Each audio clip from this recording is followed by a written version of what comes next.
This Chaos Theory deck comes courtesy of Yannick, one of my wonderful Patreon supporters. Thanks Yannick, this video's for you.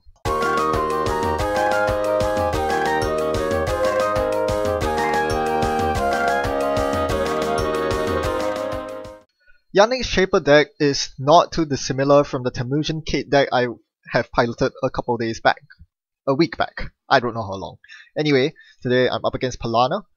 This video is a bit ahead in time of the meta because my opponent is playing with cards from Escalation, which basically means he's running DNA Tracker, so that's something to keep in mind. I open with a Temujin contracts and a lot of R&D pressure. Double indexing is really great, and my opponent's giving me even more card draw with Agroplex, so I don't really mind. What's really on my mind, however, is that I really need to get a lot of money to beat that DNA Tracker as well as all the other annoying ice from the HQ runs I saw while I was starting an Ichi 1.0, so I really have to be careful with the cards that I play. Need to make sure that I have enough credits to break whatever he throws at me. Now I do have SMC clone chip, and that's a pretty good thing. Without the Kate discount, however, there's no point playing the clone chip right now. I slam into the wall of static, face check. Notice that I don't run until I have a good number of credits, 10 credits, because DNA Tracker is definitely a possibility, and the last thing I want to do is to take net damage from DNA Tracker, because that would make me lose my indexings, which is bad. Now, I steal a Brain Trust from my opponent, which kind of clues me into the type of deck he's running. This is probably a two-pointer deck, and it's going to probably has something to do with fast advance. Given that Jinteki 3-2s are terrible, and you much rather run 4-2s like Nisei or Corporate Sales Team, seeing a 3-2 is actually quite a telltale sign that they are on some sort of fast advance. So I need to be alert to that. Now I have a lot of tutors. I have another SMC, another clone chip. I have Paperclip on the board. Everything is looking pretty fine. Astrolabe to draw me more cards if my opponent decides to make a scoring remote. And I'm gonna bunker down using Magnum Opus to begin moneying up. My opponent shows me the hand. Celebrity Gift. What does it bring? It brings two agendas. DNA Tracker, Hedge Fund. Actually only one agenda. One agenda, a bunch of ice, including a DNA Tracker. So that is something that I really need to be careful about, and given that he just put a new ice on R&D, that has to be the DNA Tracker. So that's one server I'm not going to run anytime soon. So what does DNA Tracker do? For those of you who haven't read spoilers, DNA Tracker does forces you to lose 6 credits and take 3 net damage. It has 6 strength, it's a code gate with 3 subroutines. It is a monster. So you don't face check Jinteki Ice until you are sure you can take the punishment of 6 credits and 3 net damage, or you have some way to break those code gates. I'm going to hyperdrive my way to victory. Notice I have 6 memory because I'm playing this out of Chaos Theory. So this is one of the advantages of playing Chaos Theory over Temujin Kate. The fact that you can get hyperdrivers off this with just a single Astrolabe, Chaos Theory's ability, and you can even have 1 spare memory for an early icebreaker, as I do here with the Paperclip. That is really awesome. So I basically spend my 7 clicks getting most of it getting money, while getting free draw from the Agroplex. So I'm quite happy. I'm setting up, my opponent's setting up. He has 27 credits, but that's good. That's fine. All fine and dandy with me. Now he put something in the remote. I really can't be bothered to check it. Firstly, because there might be a DNA Tracker there, but more importantly, because if it's a bait into Caprice or Betty, I'm not going to be very happy about it. Marcus Betty is not what I want to see here, not only because it's not really a target I want to hit yet, but more importantly, if it combines with Ichi to kill my Magnum Opus, that would set me back a long way. So at this point, I'm actually contemplating playing Indexing, Freedom through Equality, and run again to steal an agenda. The problem is, you can see me hovering my mouse over Indexing. I'm really tempted to do that. The problem is, I'm doing the maths on DNA Tracker right now. And without a Cyber Siphon this deck runs Gordian Blade. There's just not enough money to pay for a DNA Tracker twice. And I really cannot afford to take net damage either, or lose credits. So ultimately, after some thought, I realized that I'm not going to get through. With Gordian Blade, DNA Tracker costs 4 to pump, 3 to break. That's 7 credits. For an indexing, that is 14 credits I need to spend. not to mention the down payment of the Guardian Blade. I can't afford that. Instead, I'm going for HQ, where I meet with my Nemesis and Assassin. Here, I check my deck list to see what my solution for Assassin is. Realize that it's a pretty horrible solution. It's called Strike. It costs 5 to install and 6 to break. Not very good. That basically wiped out a lot of my credits, but I do manage to snipe off a corporate sales team off the back of that. So that's pretty huge. Quite important to get that early run and that early agenda, because this means now that my win condition basically lies in 2 cards in my hand: indexing, freedom through equality. If I can index into FTE, I win the game. There's a very good chance that I can see one agenda in a 5-card indexing. So long as I can make sure my opponent has no jacks on the board, I can just, and I have enough credits to get through R&D twice, a single indexing FTE will seal the deal. My opponent wisely ices up R&D, meaning that I need to hit Opus a lot more times to get where I want to. In the meantime, I'm still scratching my head wondering what my opponent has in his 3-dip remote. The fact that he committed so much ice to remote must mean that there's something big in there. Probably an upgrade. We'll see. In the meantime, I am looking at my Temujin on R&D. This is one thing that telegraphs the fact that I'm going in for the indexing win. I do want to plop the Temujin down because I'm running out of hand size, or rather hand space.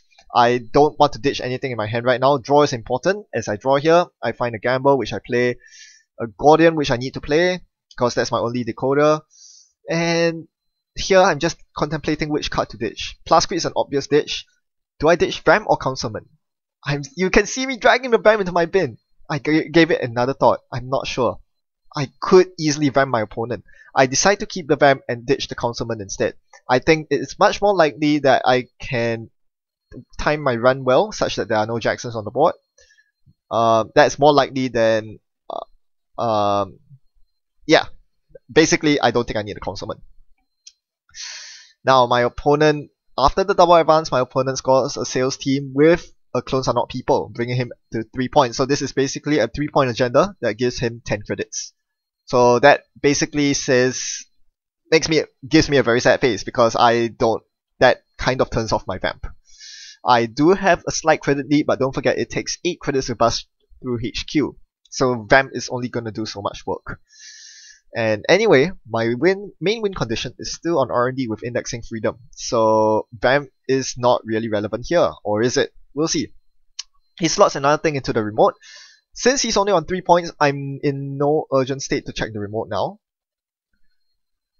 I could Vamp him and then check the remote, but again, I don't have enough credits to do that. So I'm going to concede this agenda if it is one, and wait for the next turn. Sure enough, it turns out to be an agenda. So while I spend my turn gaining 8 credits, my opponent spends his turn losing 3 credits to score the Brain Trust. But of course, he's still gaining passive money, 2 credits per turn with the sales team. Corporate sales team is such a bonkers good agenda.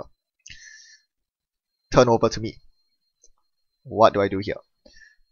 This is actually quite a key moment, because my opponent has no jacks on the board for sure, having just scored his Brain Trust. If I wait one more turn, my opponent could slot something in the remote. It could be a Jackson that botches my plans. So the Vamp goes in right now. I do have more than 8. I do have the credit lead by more than 8 credits, so I can Vamp my opponent properly, bringing him down to 0, leaving me on 5 credits, which is enough to perform the indexing FTE. That's just one problem. There are no agendas on R&D. Well, isn't that inconvenient? Double Jackson Howard and a Caprice Nisei. I have 2 clicks left. This is a very awkward position to be in. With Temujin director at R&D, I am gaining quite a bit of credits off this. So probably the right move here would actually be to Maker's Eye and kill both Jacksons or something to that effect. I'm not going to use my Maker's Eye here. I'm just going to make a regular run and kill both Jackson Howards, because Jackson Howards are the bane of my deck. The indexing FTE combo is still live, don't forget. Even though the first indexing whiffed, I still have one more in my hand. I still have an FTE, I still have 2 Maker's Eyes. I can still close out this game. My opponent is still poor. He does click for credits and play Celeb Gift. Well, that was the last thing I wanted to see. So that's pretty bad news. Now my opponent has enough credits to res a DNA tracker, and I'm not rich enough. Well, what is my line of play here? I think Dirty Laundering is pretty reasonable, but indexing is also pretty good. I know that I can get past DNA tracker here. So by indexing, I'm going to see at least 3 fresh cards, which should hopefully allow me to close out the game. The reason I don't play Dirty Laundry here is actually quite important. I don't play the Dirty Laundry to get more credits because I want to be able to suffer the effects of DNA tracker if I need to. And that requires having 3 cards in hand to eat the 3 net damage from DNA tracker.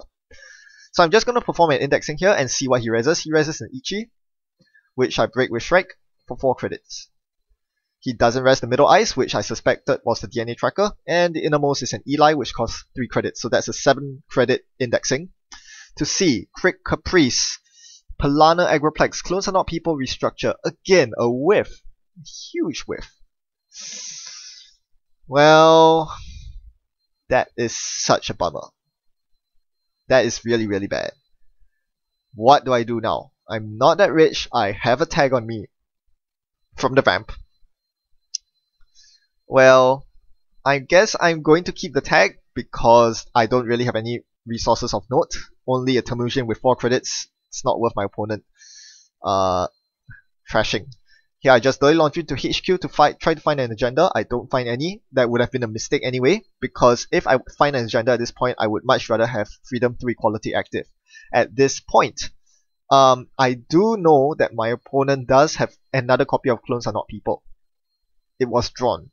So I cannot actually preemptively play my Freedom 3 quality. Most of the time it's fine, because when your opponent's at match point, you just play the Freedom 3 quality. If they erase it by scoring an agenda, they win anyway. But in this case it's different, because my opponent's also running currents, and I don't want his current to override mine. So, moral of the story is, I need to play Freedom only when I'm sure I will nab an agenda. And having all my indexings with means that I cannot safely play FTE into a multi-access card, which is quite bad. The best I can do is FTE Maker's Eye. But do I really want to do it here? My opponent's on exactly 8 credits and just slotted something into the remote. What do I go for here? I could go for HQ, I could go for the remote, I could go for archives. R&D has no agenda, so I'm going to play FTE. And since I know that my opponent's going to play Clones Are Not People soon enough, I have to pick a server to run right now. I choose HQ. It's going to cost me 8 credits, bringing me down all the way to 0. I can't steal the NAPD. Doubt he's running it anyway. Let's see if I hit it. I know he has a Philotic in hand from the Celeb Gift. I know he has a Nisei in hand, but they could be in archives. Nope, I see a Caprice Nisei that I can't even trash. Turns out I ran the wrong server. Had I ran the remote instead, that was the Philotic that would have won me the game. Well, it came down to a coin flip decision, and I chose wrongly. So looking at YANNICK'S deck and comparing it against Temujin Kate, the extra memory came in really helpful, as I didn't have to trash my paperclip to play the Hyperdriver. The 2 Hyperdrivers, in fact, that I pulled off this game. On the flip side, having 5 fewer cards in the deck is actually a bane rather than a boon. Oddly enough, even though the deck is leaner and you can plow through it quicker, the problem is you are running a lot fewer breakers because you are forced to trim down the fat from your deck. This means no Atman, no Cyber Cypher. And that came to haunt me against these large eyes, which I didn't really have any answers to. In fact, a Deus Ex or Sharpshooter might be really important with DNA Tracker on the horizon. That being said, Yannick made some very good calls with his deck. One especially good call is the Vamp. 2 influence spent on it, which could have been rumor mill. I was at first quite skeptical of this, but having seen it in action, Vamp is actually amazing in preventing my opponent from resing ice. And that's quite a huge deal when you have no form of ice destruction, when you're just gonna get taxed out by big ice. So that Vamp came in very handy this game, meaning that I didn't even have to run through a DNA tracker a single time at all. Credit denial might just be the best answer against this sort of annoying, big, taxing ice. All in all, Temujin Shaper is definitely something worth exploring. Probably the most viable, non-combo based Shaper archetype right now. Thanks for watching, happy net running. Till next time.